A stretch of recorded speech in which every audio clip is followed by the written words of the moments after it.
Thank you, Ken. Well, I think actually that those remarks are remarkably relevant to the choice that you're going to make within the next half hour.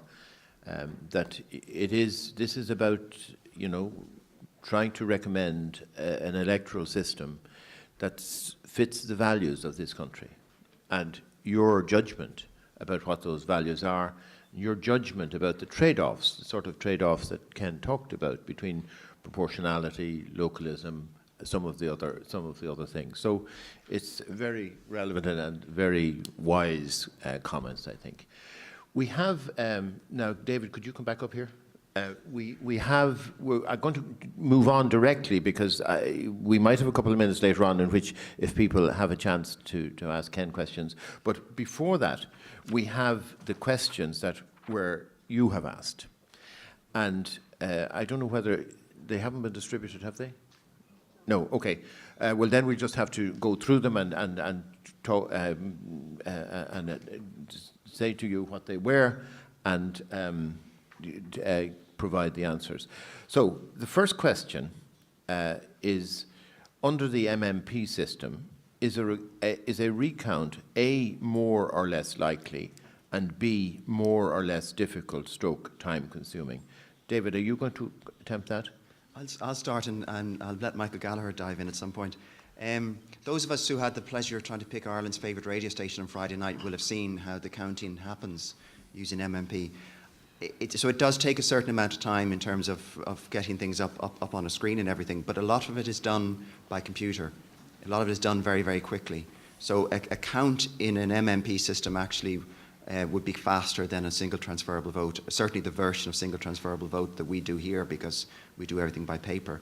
So I'd say a recount more or less likely, probably about the same, because you're going to get close results, so there'll be sort of a desire to go back and just check for sure we got everything right. That would be my best guess.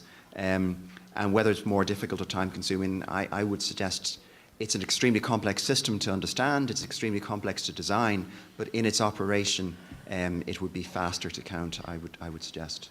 Okay, that seems like a pretty... Michael, do you want to add? Yes, under MMP we've got the two components. In the classic German type system, you could get a close call in an individual constituency. To recount that wouldn't take too long, and you could in theory get a close call nationally that the last seat to be decided was close, in which case I guess the whole votes across the country would have to be recounted, but really recounts under any system are pretty rare, so I think that should be a fairly minor consideration when we evaluate the rival choices. Okay. The next question, interesting question, slightly reflects something that Francis raised yesterday. Any evidence that so-called philosopher kings, that was a phrase David used, led to better economic decisions in Europe in the last 10 years? David. Let me just preface my remarks by saying I was being highly sarcastic when I used the phrase philosopher kings. Highly sarcastic. Francis did ask a question along those lines, and Michael or Ken could have a better answer than me, but my understanding is that overall, countries that use proportional representation of any kind overall tends to have a better sort of economic outturn overall. But that includes, in the feast, that would include our country, and so I'm not really sure if there's any systematic evidence or how one would even gather it, to be honest, on whether MMP is better than STV in that regard. I mean, I was struck, Ken, in the last few years talking to certain Canadians and Canadian policymakers that Canada escaped if you like, the worst excesses of enthusiasm, economic enthusiasm during the first half of the decade by being a bit more prudent. Now, whether that was just good judgment on the part of people as opposed to the structure of how they're governed, that was a question. Well, the Canadian government got its finances in order in the late 90s when it did some fairly massive budget balancing exercises, which involved reducing spending and increasing taxes to try and get them in order, so that actually when the big crisis hit, the country was probably in better shape than most. But the Canadian success, and I suppose we've come through this whole period better than anyone, is that we just had a much better regulated banking system. We had perhaps a more conservative banking system, but we had clear, good regulation of our banks, and so we didn't get into the kind of financial crisis, it largely has been a financial crisis, that most other people did. Yeah, I suspect that is the core of it. Michael, comment? Well, no, just to reiterate David's point that the term philosopher kings was used in a sarcastic sense, that there's no country that has philosopher kings in Parliament. I'm sure many politicians in the room might have met their counterparts from other countries and met them with the spirit that we as TDs do all this constituency work, but in other countries they think only about national issues, and when you meet them face to face you discover actually politicians everywhere are in very close touch with their roots, and the way in which TDs in this country behave is not unusual. There are no philosopher kings, and the quality of economic decision making really depends on a lot more than what the average TD or MP is doing with their time. It might depend on things like the advice coming from the civil service or whatever it might be, but if we want philosopher kings, and we probably don't, that's not the route to success. Okay. Next question is, why does mixed system list have to be first past the post as opposed to what we have here? Well, David, that's a relatively straightforward question, I think. Yeah, because we've already shown on the ballot paper that you're about to vote on that it doesn't. I mean, just to say that the mixed member systems that operate around the world generally always tend to have single seat constituencies, and almost all of them have first past the post. There's one or two exceptions, slight exceptions to it. So it's just if you decide in your vote that you're going to go for a version of MMP with multi-seat single transferable vote, then this will be your world's first. Okay, I think that's the answer to that. Why do lists end up benefiting smaller parties? So why do lists end up benefiting smaller parties? Yeah. It's because the way MMP works is that generally is that the single seat constituencies are very, very hard to win if you're a small party. Very, very hard. Look at Britain. So the big parties pick up the seats. They pick up all the constituency seats. And if you remember, the logic of mixed member proportional is that the top-up, the list top-up is designed to balance out the unfairness of the constituency election. So the balancing out occurs in the way that the smaller parties are awarded most of the seats. So small parties will pick up seats in much greater proportions in a mixed member proportional system. Although, as I was saying earlier on, small parties would also pick up more seats if we just simply increased our constituency size to 5. Okay, the next question is the first past the post combined, well, it's a sort of a statement stroke question. I take it, is the first past the post combined with the list system less democratic than what we have? Michael, would you try that? Well, obviously, whether it's less democratic is a matter of subjective choice. What it would be, the classic German-type system, excuse me, would mean that voters would not have the same power to choose among candidates from within the same party. And in some ways, that goes to the heart of the debate you saw yesterday, that Brendan Halligan said it's basically a bad thing that voters can choose among candidates within the same party. That creates this kind of race to the bottom in terms of constituency work, whereas Noel Whelan was saying it's basically a good thing that voters can do that, prevents the party organisation having too much power, it enables the voters to decide which party candidates should get the seats. So certainly an MMP system of the sort that's used in practice around the world, in Germany, New Zealand, Scotland, Wales, takes that power away from voters, and the argument for doing that is that frees up politicians to do better things with their time than focus on constituency work. And the argument against it, which I guess lies behind the way the question is phrased, is that it takes power away from the voters, and that might be a bad thing. It means there's less direct accountability of TDs to voters. So that's something to consider rather than something that there is a definitive answer to. Ken, would you like to comment? Because this is relevant to what you've said as well. I mean, it does seem to me that it represents a different balance of values.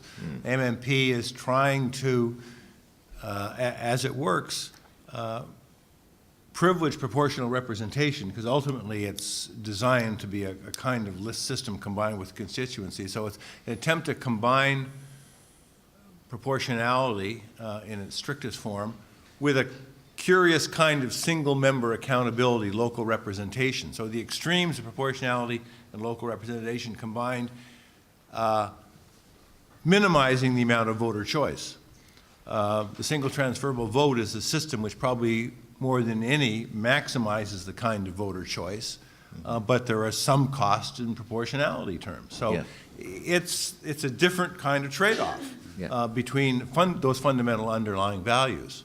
And so it's in some sense how do you want to balance those things, which are most important, leads you to one or the other kind of system, I think.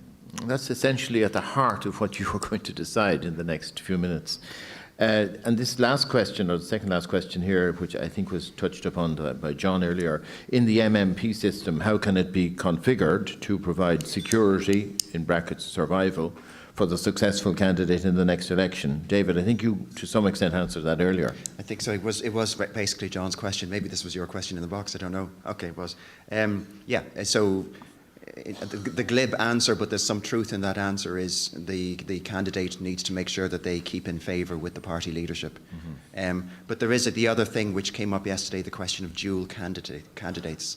So a candidate, somebody who's elected with mixed member proportional, might be also a constituency candidate next time round, so they could come back that way if they needed to. Okay. But the great thing about elections is nobody's seat is guaranteed. No. If it was, we wouldn't need to have another election. The very last question here, I'm not quite sure I understand it. It says, do reps from smaller parties end up in YN? I'm not sure what does that mean. Is that a tweet thing or something? I don't No, know. I don't know. What's YN? Yes or no? I presume, yeah, but I don't understand what the question is. So, unless the person who asked it could identify or clarify what it is they... What was the question again? Do reps from smaller parties end up in YN? This is... End up in what?